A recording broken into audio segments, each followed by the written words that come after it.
The theme I have chosen, ask for whatever you want me to give you. Ask for whatever you want me to give you. These are the words of our Lord who appears to King Solomon and gives this assurance. In Telugu, it says,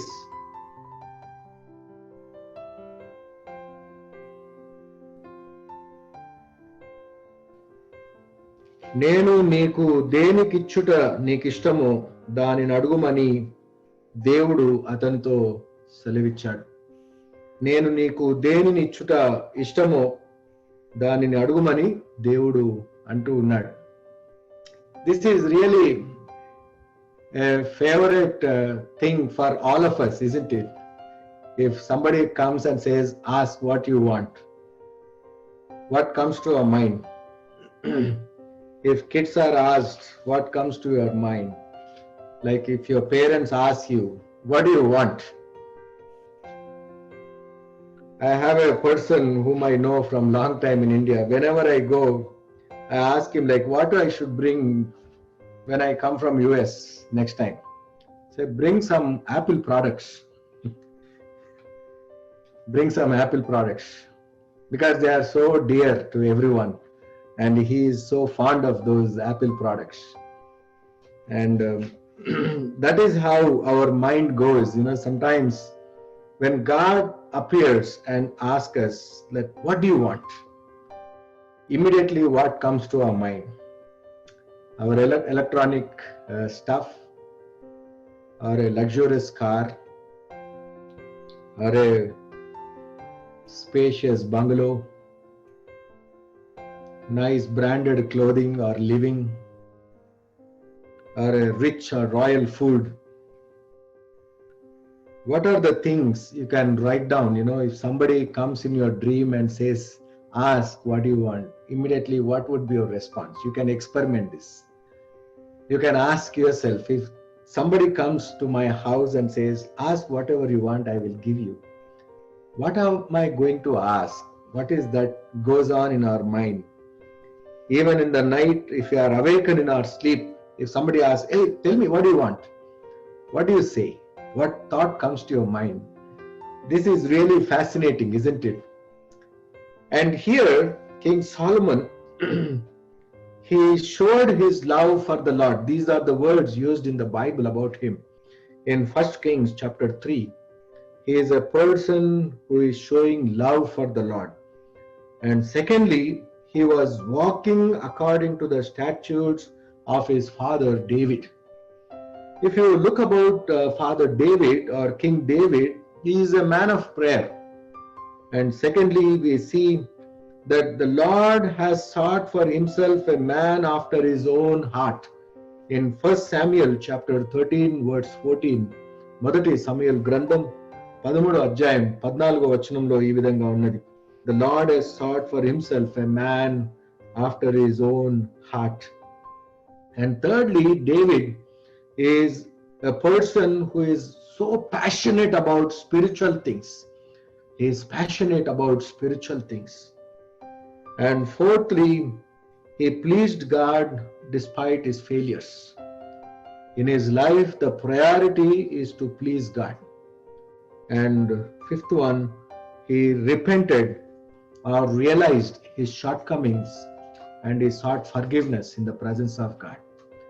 And there are so many other qualifications for David to be called as a person walking according to the statutes. But as I would like to spell out, only these things may qualify him more. And there are so many other things which qualify him too. And we also see that David was a person who was always offering sacrifices and burnt offerings or incense on high places. This culture of going on to high places and worshipping the Lord, going on to the mountain top and giving sacrifices, is something, a common practice which is culturally part of Canaanites. And in book of Numbers chapter 33, సంఖ్యాకాండం 33వ అధ్యాయం 52వ వచనంలో గమనించినట్లయితే దేవుడు దానిని నిషేధిస్తున్నట్లుగా చూస్తూ ఉన్నాం. కొండలపైకి గొప్ప పర్వతముల పైకి వెళ్ళి దేవుని నామములో దేవునికి గొర్రెపిల్లలను లేక మేకపోతులను పొట్టేళ్లను జంతువులను సాక్రిఫైస్ చేయడము ఇది కానానీయులు చేసేటటువంటి ఆచారం. మరి అటువంటి ఆచారాన్ని దేవుడు కొట్టివేస్తున్నాడు. ఇశ్రాయేలు ప్రజలను ఎప్పుడైతే పాలుతేనలు ప్రవహించే దేశంలోనికి ఆహ్వానించాడో మోషే ద్వారా ధర్మశాస్త్రం ద్వారా వారికి చెప్పుచూ ఉన్నాడు, నేను పర్వతంలో పైన అరణ్యములలో ఉండేటటువంటి వాడను కాదు, ఆకాశ మండలమునకు నేను పరిమితమైనటువంటి వాడను కాను. I'm not a God who confines myself to mountain tops. I'm not a God who confines himself to heavenly glory, but my presence is always with you. If you look into the journey of the community of Israel, for 40 long years, day and night, God was with them. He pitched his tent among them. This is the word which we use. He pitched his tent. That means his entire thing. It is not just one thing. Whole house means entire, in entirety. It is not one part of the house. It is not one person of the family. Entirety, Father, Son and Holy Spirit was with the community of Israel. Therefore he was saying, you recognize my presence among you. You do not have to go onto mountain tops. You do not have to go here and there. I am with you always. King David was such a man who was seeking God. And there were also the practices which were influencing the community of Israel. Even in our day-to-day life, certain practices, what we do, certain rituals, we are influenced with some kind of rituals in our life, isn't it? What we have seen among our neighbors, what we have seen in our community, we say this is our culture, this is our cultural practices that our forefathers did. For what they did, we don't know, but let us practice them. Let us practice them. In some families, we have certain rituals that we adopt. In our families, we have certain rituals that we confine to, and we take pride in following those rituals in our day-to-day life. And David also was one among them. Solomon also was one among them. That is what the word of God says in 1 Kings chapter 3, verses 3 onwards. There it is appreciating on the one hand, and but also it is mentioning about that. 1 Kings chapter 3, verses 3 onwards. Solomon showed his love for the Lord by walking according to the statutes of his father David, except that he offered sacrifices and burned incense on high places. So burning sacrifices or offering sacrifices or burning incenses on high places, which is a forbidden thing in the eyes of God. But culturally, these people have been following that, and instead of sacrificing those animals or offerings for Baal and Baal gods and goddesses, they have been taking God's name and sacrificing. Even when we see King Solomon was doing that same thing. And Israelites also has adopted the high place at Gibeon, where King David has been going regularly and offering sacrifices on Mount Gibeon. Gibeon is a place which is very closer to Mount Bethel or Shiloh. Shiloh is a historical place from the times of Judges, especially Samuel, prophet, when he was dedicated by his parents. They were every year, Anna and Elkanah were going every year to give their sacrifices at Shiloh, temple at Shiloh. And Gibeon also is a nearby place. And we see in Jeremiah chapter 7 verse 12, God has destructed this place at Shiloh. God has stopped those people, because after Samuel, there was no person who was doing really good worship service in the name of God. And that is where later on that place is destructed. And Gibeon also has some of the historical good memories for the community of Israel. Joshua, when he was fighting a battle, he asked God, Lord, let not the sun move away from Gibeon. Let the sun stand still at Gibeon. This was the prayer of Joshua in chapter 10, verse 12. Historically, this high place has some kind of significance. And in First Chronicles, Modati Dinaruttantamla Grandam, First Chronicles 16, verse 39, David left Zadok the priest and his fellow priests before the tabernacle of the Lord at the high place in Gibeon. So they placed the tabernacle on a high place, and they want to go onto that high place and worship there, because there was no temple at that time. Till King Solomon initiated to build a temple for the Lord, the worship place was confined to mountain tops. And even David, you see in so many Psalms, I was so delighted when people said, come, let's go to the mountain of the Lord. Let us go on to the mountain of the Lord. And there are so many Psalms of ascents which were composed and encouraged the community members to go or travel onto the top of mountain, joyfully, rejoicefully singing, because climbing a mountain is not a joyous journey. For best experiment, there are so many mountains around Phoenix. You can go every day. Every day you can climb a mountain. Is it a joyful experience? No, we need a lot of preparation for our body, isn't it? Otherwise we'll get fainted, otherwise we'll have body pains, otherwise we'll end up in pain and fever, and finally you may collapse.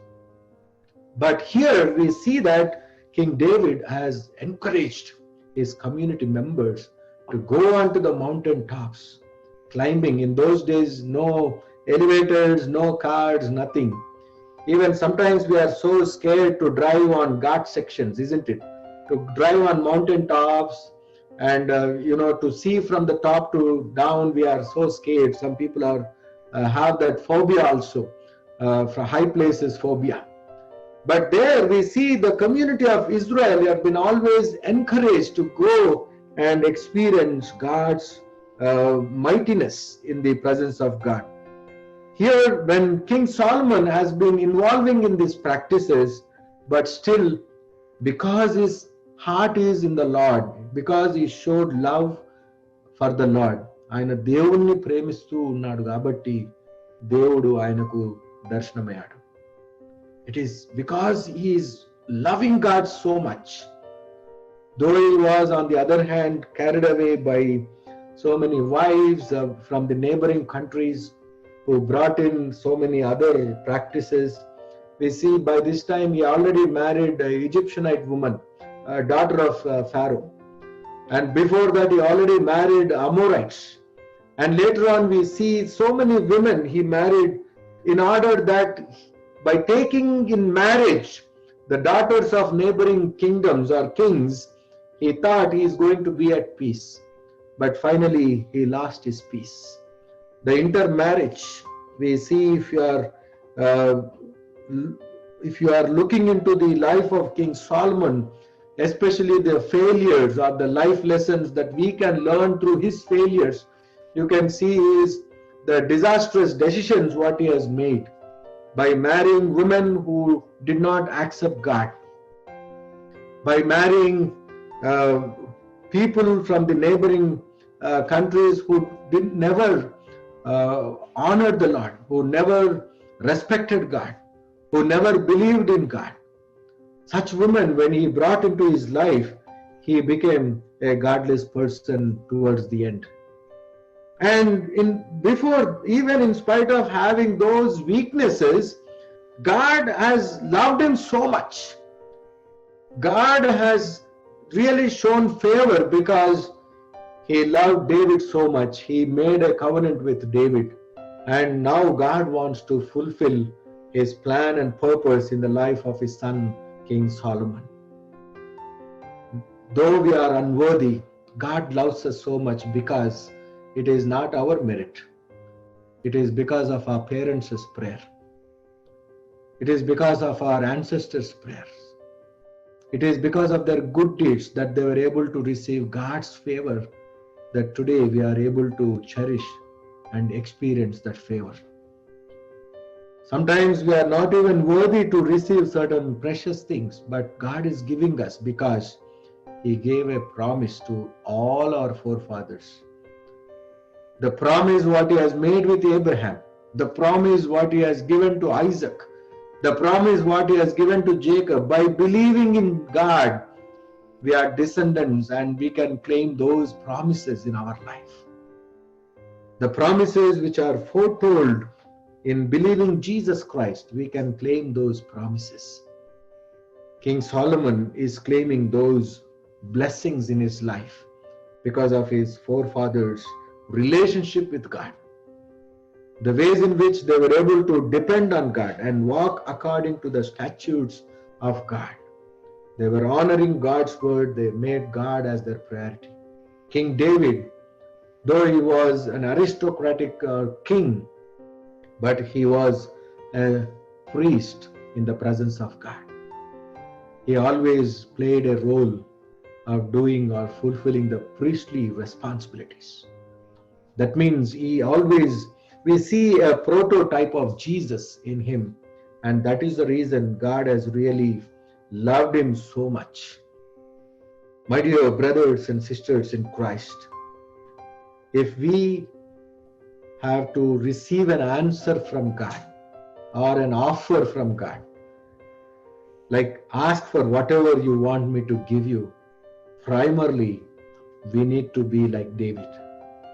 We need to be like Solomon, loving God, showing our love to God and offering sacrifices to God, offering burnt offerings to God.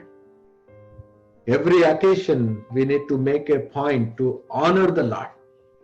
Every opportunity we need to avail to sacrifice ourselves. Instead of sacrificing an animal, God is asking us to sacrifice our lives, sacrifice our heart, sacrifice our good things for our Lord and for his kingdom. When you honor the Lord, when you love the Lord, when you give him due priority, when you walk according to his statutes, definitely he is going to appear to you, to encounter Jesus, to experience Jesus, to experience and listen to God's word and claim the promises. We need to repent. We need to please God. We need to have that passion for spiritual things, and we need to seek our Lord with our heart.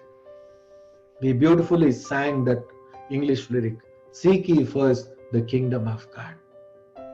Seek ye first the kingdom of God. And we need to be a person of prayer. Then definitely God will appear. God will appear.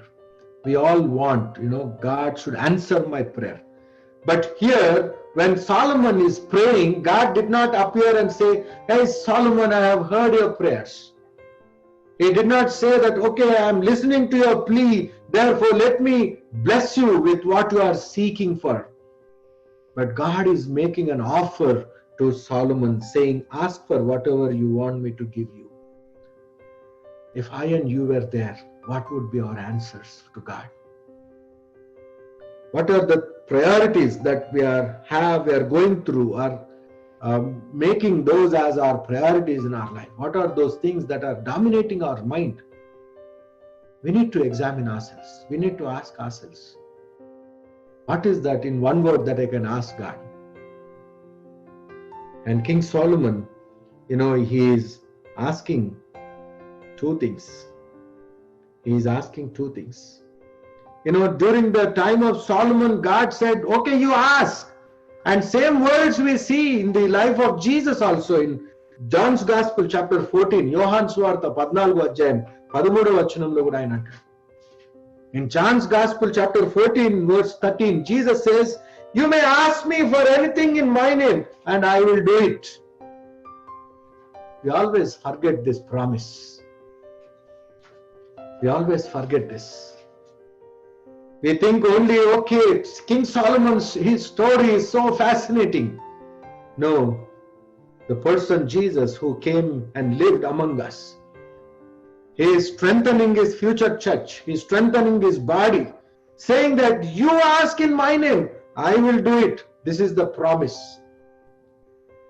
This is the claim that we can make every day in our life, because he has called us, he has chosen us, and we belong to his body. And if you function according to the mind and body of Jesus Christ, then definitely you are part of it. You are integrated through the sacrament of baptism, and you have been incorporated into his life. And therefore, Jesus is saying, when you accept Jesus as your Savior, Jesus is the head of the body, head of the church. That means the mind, how it functions, the same way the body should respond. When you claim Jesus as your Savior, you will not think on your own accord. No more you live on your own accord. No more you who live. It is Jesus who lives in you. It is Jesus who should control you. It is Jesus who should give you direction in our life, day-to-day life. How to respond, how to react when pain comes, when hurt comes. When the unfavorable situation is there, how you need to react. The mind should tell you. That is Jesus. When you accept Jesus as your Savior, when you keep in your mind Jesus, then definitely you will function according to Him. When you are saying or proclaiming to the world, yes, my head of the body is Jesus, and if you are not reacting according to His kingdom or to His expectations, then something is wrong. Isn't it? If there is no correlation between your mind and body, what would doctors say? What would doctors tell us? Medical terminology. If there is no correlation, what would doctors treat you for? They'll think that your nerves are weak. Your nervous system, there is some defect in the functionality. There is something is wrong that they have to detect. Then you have to undergo so many tests, isn't it? Likewise, if you are not really correlating your body with the mind of Jesus Christ, you need to check, you need to inspect. You need to go and examine yourself that where is the defect. You need to find out that problem. And you need to ask God, Lord, this is where I see the problem. Lord, this is the problem. When you accept Jesus as your Savior, when you think and act according to the thinking of Jesus, then there will not be any problem in your life. Otherwise, you will end up in a dichotomy life. Your body would be doing something else and your mind would be saying, do something else. A non-cooperative movement which goes within, a struggle. Each one of us go through these kind of struggles every day. Do I have to do this or not? Sometimes we justify saying that I'm too young to do spiritual things. So let me lead a worldly life to one stage of life. Let me grow in body. Let me grow in mind in the worldly way. Let me enjoy the pleasures. Let me see the world. Then towards the end, let me come back to God. We always have that dual mind. Should I do it or not? Even if I do, who is watching me? This is our question. We are so conscious that when we are doing wrong, we take all the precautions that no one should watch us. We'll make sure that no one should know what is our inner thoughts are, or what is our inner mind is. We are very good, isn't it? In mind we'll be thinking something, in our face the expression will be something else. No one can catch human's mind, isn't it? No detectors have come to interpret what is going on in one's mind. But our God knows. Our Lord Jesus knows. He knows you before you are formed in the womb. He knows your character. He knows what you are up to. You cannot hide anything to God. You cannot do anything without consent of God. You cannot do anything, even if you do something without His knowledge. He is everywhere. He is everywhere. ఆయన ఎక్కడైనా ఉన్నాడు, ఎప్పుడైనా ఉంటాడు, ప్రతి స్థలంలో ఉంటాడు. ఆయన అన్ని స్థలాల్లో ఉండేటటువంటి వాడు. నీ మనస్సులో నీవు అనుకుంటావు, నేను ఎవ్వరికి కనబడకుండా చేస్తున్నాను, రహస్యంగా చేస్తున్నాను. There is no secrets which are hidden in the eyes of God. My dear brothers and sisters, if your mind is really with Jesus, you are in Jesus. If your heart is with Jesus, you think like Jesus. If you claim that I belong to Jesus, you function as Jesus. Look at Jesus' body. Look at Jesus' thinking. Look at Jesus' attitude. Look at Jesus' life, which is very transparent. Whether they accept him as Savior or not, but they'll say Jesus is a good man. They'll say he is the person like a great prophet. They'll say he carried the message of love. He carried the message of peace. This is what people acknowledge Jesus' existence and his personality. Accepting him as a savior is another thing. But on the whole, if they look at Jesus' life, they say, oh, he's a great man. Can somebody call you great man? Can somebody say that, yes, you lived like a prophet? Can somebody acknowledge among your family and among your community saying that, yes, you are a good man, you are a good woman, you are a good boy, you are a good girl? Can anyone say that? Though we are not doing certain, sometimes good, we expect everyone should tell us good, isn't it? That is what we are taught in schools in United States. For everything you should say good. Good job. Whether you break something also, you should say good job. Whether you do something wrong also, you say good job. Because we say emotionally kids would be hurt. Emotionally we don't want to disturb them. Though wicked we are loving our children so much and saying and tolerating their bad things and saying good job, good job. Look at our Heavenly Father. How much more good he is. He's all the time telling us good job. Though we are not doing good. There is no good in anyone. Jesus tells him, no. One person comes and asks Jesus, oh good teacher. He said, who is good? No one is good. Why are you calling me good? Though unworthy we are, every day Jesus is patting our shoulders and saying, good job, my brother. Good job, my sister. What a great God we have. What a mighty God we serve. When we think, when we act like Jesus Christ, then the moment when God appears to us and if he asks us like, what do you want? Our response would be immediately about God.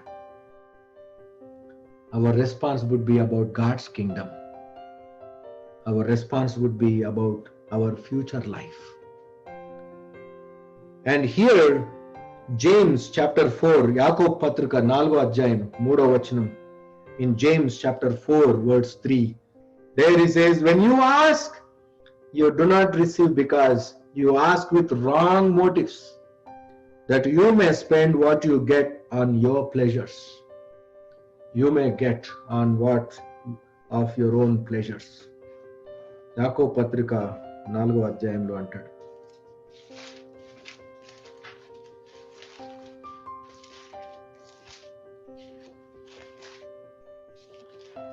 James chapter 4 verse 3. మీరు అడిగినను మీ భోగముల నిమిత్తము వినియోగించుటకై దురుద్దేశంతో అడుగుదురు గనుక మీకేదియు దొరుకుటలేదు. దురుద్దేశం, స్వదుద్దేశము, దురుద్దేశం. స్వదుద్దేశం ఎప్పుడు వస్తుంది అనంటే ప్రభువులోని ఉన్నప్పుడు స్వదుద్దేశం నీకు వస్తుంది. When you are in Lord, you will get a positive, optimistic approach about life and about your existence and about your future. But when you think about your self-centeredness, when you think in your own way, when you think about in your selfish norms, then nothing is going to be answered by God. Your plea or petition, is it for your selfish motives or is it to bring glory and honor to God? What is that you want to ask God? దేవుణ్ణి ఏం అడగాలనుకుంటున్నావు? నీ కొరకు నీవు దురుద్దేశం కలిగి నీవు అడిగినట్లయితే అది మీకు దొరకదు అని చెప్తూ ఉన్నాడు యాకోబు భక్తుడు. ఆది సంఘంలో ఉన్నటువంటి విశ్వాసుల్లో ఒక భ్రమ ఏంటంటే యేసు ప్రభువు నమ్ముకుంటే అన్నీ దొరుకుతాయి. If I believe in Jesus everything is available. That is what sometimes some people expect. If I am in God, I should not have trouble. If I am in God, I should not have disease. If I am in God, no harm should come to me. If I am in God, whatever I ask, those things should be fulfilled. This is what is our expectation, isn't it? But if our expectation is for the edification of the body of Christ, if our expectation is for the well-being of the community, if our expectation is about the well-being of our fellow brother and sister in need, then definitely God is going to answer that prayer. Here King Solomon is asking those two things. Look at the ways in which he responded. In the dream, King Solomon is able to speak to God. And here we see that Solomon is responding, saying that you have been kind and allowed me to sit on the throne of my father David. Prabhuva, idigo neevu naaku ee krupani ichinavu. You have given me this grace. He is able to recognize that authority belongs to God. The authority belongs to God. He is a king, no doubt about it. With lot of turmoil in the family, if you see how King Solomon is made king, it is a very dramatized event. One side, Absalom brings in a revolt in the family household of David. And on the other hand, David's heart was for Solomon. And finally, Solomon is consecrated as king. And Absalom was so hurt, he wants to come and take vengeance. But he was killed in the forest. He was riding his donkey or mule and he got hanged because of his long hair, which got stuck into a tree. Absalom brings in a lot of disturbance in the family. And Solomon has seen that becoming a king is not an easy thing. And he did not say, no, Lord, my father David is so kind to me, he loves me so much, he made me king. He did not say that, okay, because I appeared very handsome and because I am really intelligent person, that's the reason I am really to be in over the seat. He did not boast about his success. He is honoring God. He is recognizing that success belongs to God. Authority comes from God. If you and I are in United States means it is not our merit. We should recognize and realize that it is by God's mercy that we are here. There are so many people who are more meritorious than us across the globe. But God has placed you in a good place. God has kept you in a good job. God has given you an opportunity. It is not your merit or intellect. You need to recognize every day, Lord, you have shown me so compassion towards me. You have given me that compassion. You have given me that mercy to be seated in my office, to take up this job, to continue in this job, to continue in this vocation. How many times we might have really shattered our parents when they were asking us to choose this path. I don't want to do this. I want to do something else. Several times our parents might have guided us, isn't it? Why don't you go and study in so-and-so college? Why don't you do this subject? When it comes to making a choice, our pride, our ego doesn't permit us. Say, no, I don't want to do that. I will do something else. Sometimes we are so immature, but our parents are enlightened by the Spirit of God and they come and tell us that word. For our good future, for our well-being, they'll say, why don't you choose? Why don't you ask our neighbor's child, he is success in his life, why don't you seek a counsel or advice from them? Did we really listen? Did we joyfully listen to those words? We don't want to listen. We want to do what is going on in our mind and heart. But here, King Solomon is able to recognize, Lord, you have made me and allowed me to become a king. And you are allowing me to sit on this throne of my father David. Because David is not an ordinary person. He is a great man. He is a man who sought after God's heart. He is a man who recognized his passion for Lord. And here we see that King David also is recognizing that authority comes from God. He received a God's favor, and that is the reason, Lord, you are so kind to me. And second thing he says, Lord, give me a discerning heart to govern your people. Govern your people. That means he wants to serve. He wants to serve people. Lord, give me a heart to serve in a good way to your people. He did not say, Lord, give me something so that I can do for my kingdom. Look at the words he used. He did not say that. Sometimes, we always say it is mine, mine, mine. We are into an individual society. In a capitalistic nation, the individualism dominates each one of us in such a way. My phone, my car, that assertiveness. We assert everything. It is my car, my house, my job. Everything my. Look at Solomon, how he is asking God. Lord, give me discerning heart to govern your people. He didn't say my people. He can say that. To my people. But he used the word, Lord, give me a discerning heart to govern your people. He recognized the authority that is coming from God. And secondly, he wants to serve people or the community with God's will. These two things he asked God. And we see that God is responding in a very beautiful way. You did not ask for worldly things. You have asked me about the things which are acceptable to me. I'm so pleased. I'm so pleased. And God is giving him three things. A wise and discerning heart, riches and honor. A wise and discerning heart, riches and honor. We don't want to ask God, but we want to become rich. We don't want to ask God to give us that wisdom to be honored by people.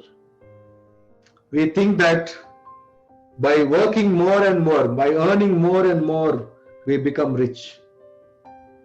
We think that, by having a lot of wealth, people would honor us. People would fear us. People would give us that importance. We always strive hard to become rich and honorable in the sight of community. We think that we are wise enough.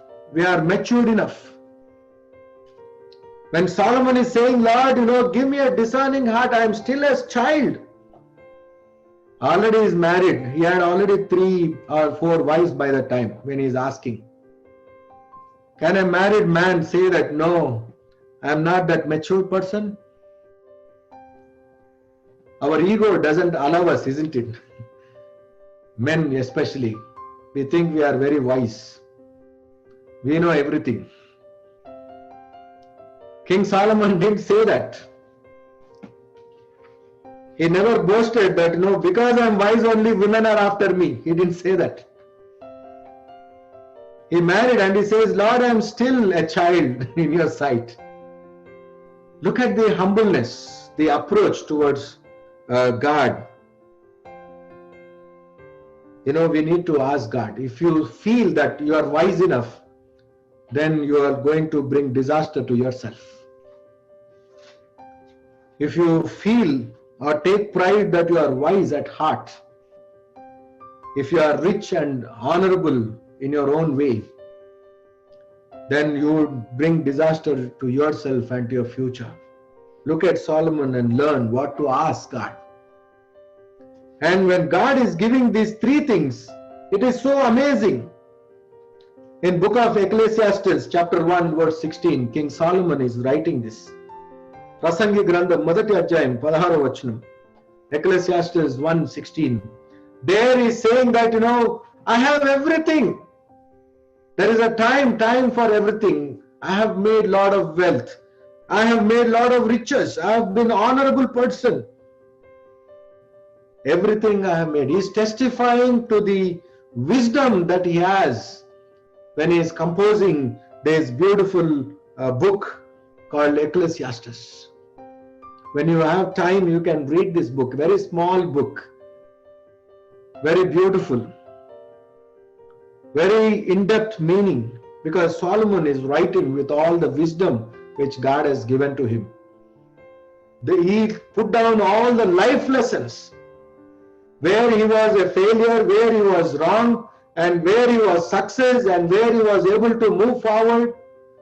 So many things relating himself, he writes, that will really help us to move forward in our life journey. When we are bestowed with God's wisdom, then definitely we would have a discerning heart. A discerning heart. In Proverbs chapter 2, verse 6, for the Lord God gives wisdom, and from his mouth come knowledge and understanding. సామెతల గ్రంథం 2వ అధ్యాయం 6వ వచనం. Proverbs chapter 2, verse 6. For the Lord gives wisdom, and from his mouth comes knowledge and understanding.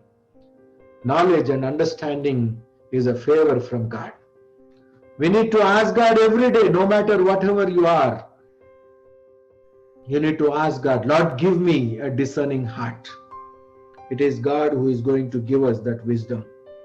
When you read his scriptures, when you meditate his scriptures, you will get a better understanding about your life. You will have an in-depth understanding about your own future. Knowledge is divine. Some people interpret in different ways, isn't it, for comedy's sake. But knowledge comes from God. Knowledge is divine. And that knowledge has come and dwelt among us. That is Jesus Christ. Jesus Christ has given us that knowledge that our lives will not end with the grave. Our lives are beyond this. In the parable, what we have heard today in Matthew's Gospel, chapter 13, verses 44 to 50, Jesus is speaking about his coming again, about the judgment day. He started to speak in parables, in their own day-to-day language. Because the folks who are following Jesus Christ are fisher folk. And they know when they pull the nets to the shore, what kind of fish they pick and what kind of fish they throw back. They throw back into the waters again. They don't kill it, but they just simply throw it out. It is of no value. Likewise, on the judgment day, the righteous will be taken. The righteous will be taken by Jesus. The unrighteous will be thrown back into the world, which is of no value. And later on, they will be burnt. There will be gnashing of teeth. That is the warning Jesus Christ is giving in that parable. That means when he has revealed to us the knowledge about where we are going to be after death, you do not have to worry about that. You do not, because you cannot carry anything with you. You need to come into this world as you are. You need to go back as you are. In that hymn, beautifully it is written, just as I am coming, I am coming. Just as I am coming. Job also affirms and proclaims the same thing. It is Lord who gives, it is Lord who takes away. Don't worry about that. Sometimes if some opportunity is lost, we feel so miserable. If something is lost, we don't get sleep at all. If something is lost, we time and again recollect who and all came to our house today. Did mistakenly somebody take those things with them? Did our kids throw them somewhere? Did I forget somewhere else? We don't get sleep. Time and again, repeatedly, our mind goes on and on about that. Any lost thing. Likewise, if one soul is lost in the world, Jesus is again making sure on and time and again, he's thinking about us. He's thinking us so that he can fix us in this world, restore us, and he will take us back into eternal home. That is how the parable of the widow who lost her ring or coins, and she has to clean again and again. She cleans the house. And finally, when she gets that, she is so rejoicing. That is the heart of God. When something is lost, how miserable we feel. If one soul is lost in this world, God is feeling so miserable about that. Because He doesn't want anyone to be lost in this world. He doesn't want anyone to perish in this world. Because our life after death is much more important. It is much more something important to God. Because He is going to be with us and we are going to be with Him. It is an eternal place where we are going to dwell. That is the knowledge which is revealed to us by coming of Jesus Christ. When He has given us that knowledge, we need to act according to His heart. Because you are receiving Jesus into our heart. That is what we are taught in Sunday schools, isn't it? Did you receive Jesus into your heart? They don't say, did you receive Jesus into your mind? Do they say that? Did you memorize about Jesus in your mind? No. We receive Jesus into our heart. And here we see that Solomon is saying, Lord, give me a discerning heart. A discerning heart. Where I would be focused about your kingdom. It is your kingdom. It is your world. It is you chosen people. Let me serve them with your mind, with your heart. As long as I continue in this world, Lord, give me a heart to serve your people, to serve your king, serve in your kingdom. We need to ask God for such opportunities to work hard in His kingdom. In Proverbs chapter 2 verse 9 also it says, Samitala Grandam 2వ అధ్యాయం 9వ వచనం, then you will understand what is right and just and fair, every good path. When you are bestowed with God's wisdom, when you are controlled with the mind of Jesus Christ, then you will be able to understand what is right, what is just, and what is fair, and every good path. You will choose only the good path. You will not go in the wrong way. There is no scope of making any wrong choices. We hurry up and make wrong choices using our own brain. But the Word of God is reminding us today, don't use your brain. You allow Jesus to function within you. Let Jesus make a decision for you.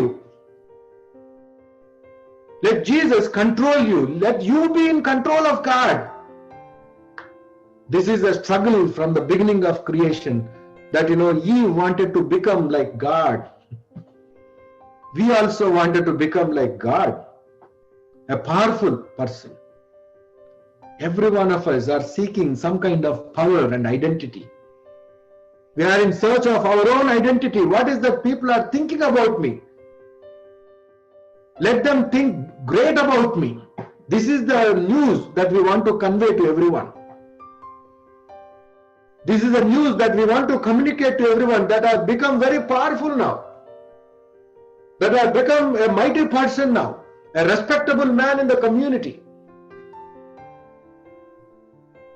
We are always striving hard for our own identity and seeking a false honor. But here the Word of God is saying, then when you have God's wisdom, you will have understanding, where you will do the right thing, you will walk in the right path, and you will be able to distinguish between what is good, what is bad, what is just, and what is fair.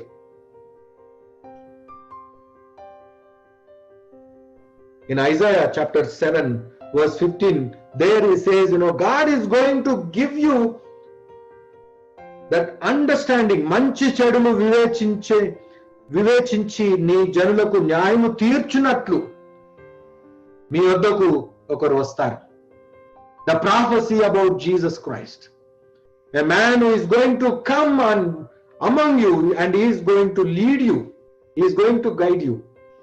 He is going to allow you to discern about good and bad. Jesus Christ has come and revealed to us what is good, what is bad. And further we see that, how long you continue to eat the immature food. You need to eat more solid food. In Hebrews chapter 5 verse 14 it says, "But solid food is for the mature, who by constant use have trained themselves to distinguish good from evil."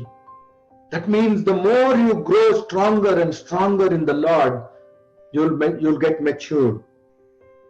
You'll eat more and more solid food. Still we rely on shortcut ways when it comes to reading the Bible, isn't it? We don't have time. 40 hours a week we are working for ourselves. Can you give in that 40 hours of whole week, can you give 4 hours to God? Can you give 10% of your time to God? Reading, meditating, surrendering and submitting yourself to God. We are running away because Word of God sometimes speaks to us in such a way. If we are doing something wrong, it tells us stop. మనము తప్పుడు నిర్ణయాలు తీసుకున్నప్పుడు వాక్యం మనతో మాట్లాడుతుందనే భయం, మనం నడుచుకునేటటువంటి మార్గం తప్పుడు మార్గం అని తెలిసి భయంతో దేవునికి ప్రార్థించడానికి దూరంగా ఉంటాం. Sometimes our wrong decisions are making us to go away from God. Our wrong thinking, our wrong reasonings are making us to go away. How long will you be like an infant baby? You need to get matured in the love of God. You need to be strong in His Word. You need to grow more mature in His Word. Get yourself trained so that you will be able to distinguish between good and bad. The riches. In Proverbs chapter 3 verse 16 it says, "Long life is in wisdom's right hand, and in her left hand are the riches and honor." The riches only comes to us by God. I'm not talking about the materialistic riches, my dear brothers and sisters. These are the spiritual richness. You need to grow spiritually rich. You need to spiritually grow rich. It is not demonstrating our wealth or bank balance and say that, yes, I am rich. And the honor, when it is going to come, Jesus tells us in Matthew chapter 6, verse 33. I reminded that through that song. "But seek first His kingdom and His righteousness, and all these things will be given to you as well." Jesus is giving us this assurance. This is the confidence that we have in approaching in God, that if we ask anything according to His will, He is going to hear us. And if we know that He hears us, whatever we ask, we know that we have what we ask of Him. John is testifying about this in an early church. 1 John chapter 5. When you have time, you can read about that. 1 John chapter 5. This is the confidence that we have in approaching God. When we have a great Savior who is now to Him, who is able to immeasurably more than all we ask or imagine, according to His power that is at work within us. St. Paul is testifying about that. He is going to give us immeasurably. He is not just giving, okay, today you read one chapter, let me give you this. He is not saying that. Okay, today you spent 1 hour with me, let me bless you with these things. No. He is giving us, what do you want? Ask. What do you want? Ask me. నన్ను అడగండి నేను ఇస్తాను. అడుగుడి మీకు ఇయ్యబడును. You ask me.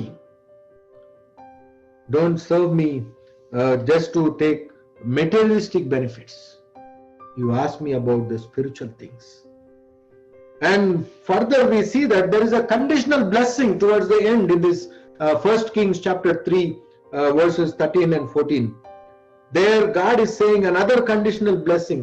If you walk in my ways and obey my statutes and commands as David, I will give you a long life. If you have wisdom and a discerning heart, if you have riches and honor, if you don't have long life, they are worthless. And now God, He only saying that, okay, my dear Solomon, you have asked the right thing. But still, if you continue to do these things, on the one hand, I'm going to give you discerning heart, I'm going to give you riches and honor, and on the other hand, lifelong to experience these blessings. Experience this blessedness here itself. In Psalms 91 verse 16, there Moses is praying. Psalms 91 verse 16, with long life will I satisfy him and show him my salvation. It is not just a long life. In that he is going to bestow upon you salvation. What a blessedness it is. God is giving us long life, not just to experience the materialistic things, but He is giving us that salvation. ఆ రక్షణను ఆయన మనకు అనుగ్రహిస్తూ ఉన్నాడు. And further we see, after experiencing all these assurances from God, what was the reaction from Solomon? What was the reaction from Solomon? He immediately offered burnt offerings and peace offerings or fellowship offerings. I can preach about offerings, very long sermon again. You can read in Leviticus chapter 1. There it speaks about what it means to give burnt offerings. An offering made by fire, an aroma pleasing to God. He was pleasing God with the sacrifice. He is pleasing God. The moment he received blessings, he did not run away to the world. He did not go to his kingdom and started to boast about his experience in God. First thing is, he went to God's altar. He went to God's altar. The moment we receive blessings, where are we going? The moment when our prayers are answered, where are we running? Before prayers, our actions and attitude is different. Once our prayers are answered, our attitude and actions are different. You can experiment how you were and how you are now. Other persons do not have to come and testify the changes what is going on within you. You can ask yourself how you were. And Solomon is giving a burnt offering, which involved a sacrifice of animal. Another one is he is giving a fellowship offerings, which is also called peace offerings. Peace offerings are made to express gratitude to God. In Leviticus chapter 7 it is recorded. In Leviticus chapter 7 verses 11 to 15. లేవియాకాండం 7వ అధ్యాయం 11 నుంచి 15 వరకు చూస్తాం. Peace offerings or fellowship offerings are given to express gratitude to God. When our prayers are answered, first thing is we need to go to the altar of the Lord. As how we have been reminded last week about Jacob's life. The moment when he heard God's assurance, next day immediately he set up God's altar. And he says, this stone or this place is nothing but gateway to heaven. This place is nothing but God's place. And likewise Solomon, he immediately goes to temple or the Ark of the Covenant, and he is giving burnt offerings and peace offerings. When God is giving or answering our prayers, we need to turn to God. My dear brothers and sisters, ask for whatever you want me to give you. God is giving us the choice today. What are we going to ask? Let us commit ourselves to God. When we depend on God, we do not think about the temporary things. When we rely on God, we do not look back as how Lot's wife has looked back into her old life. When we follow God, we will not turn left or right. We continue to have focus on the cross of Jesus. That will enable us to enter into the promised eternal home. Let us ask God to give us that mind, give us that heart, give us that wisdom to depend more and more upon Him.